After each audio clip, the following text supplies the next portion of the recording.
Hello guys, આજે આપણે બનાવીશું ઉત્તપમ। પહેલાં આપણે એક લોયામાં રવો નાખશું। રવો નાખ્યા બાદ તેના માપ પ્રમાણે આપણે ખાટી છાશ નાખશું। પછી સરખું મિક્સ કરીને 30 મિનિટ આપણે રેસ્ટ કરવા દઈશું। પછી આપણે લોયામાં લસણ નાખવાનું, અદરક નાખવાનું, મરચી નાખવાની। પછી બેટરને સરખું મિક્સ કરી લેવાનું। મિક્સ કર્યા બાદ આપણે ટમેટાની ગ્રેવી નાખવાની। ટમેટાની ગ્રેવી નખાઈ જાય પછી સરખું મિક્સ કરી લેવાનું। તમારી પાસે જે શાકભાજી અવેલેબલ હોય તે નાખવાના એમાં। પછી આપણે કોથમીર નાખશું। કોથમીર નાખ્યા બાદ સરખું મિક્સ કરી લેવાનું।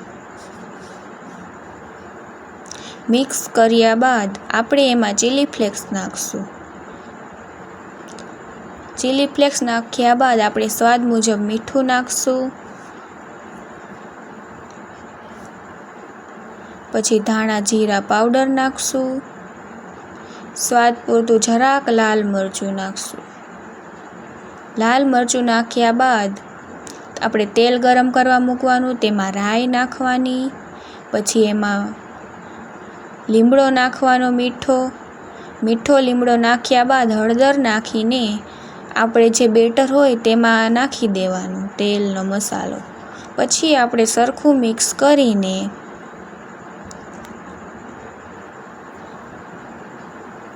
તવામાં થોડુંક તેલ ગરમ કરવાનું। પછી આપણે પુડલાની ઘોણે ગોળ રાઉન્ડ બનાવી લેવાનો। તો આ છે આપણા ઉત્તપમની રેસીપી। તો તમે પણ ઘરે બનાવીને ટ્રાય મારજો, જરૂર ને જરૂર સરસ સ્વાદમાં બનશે।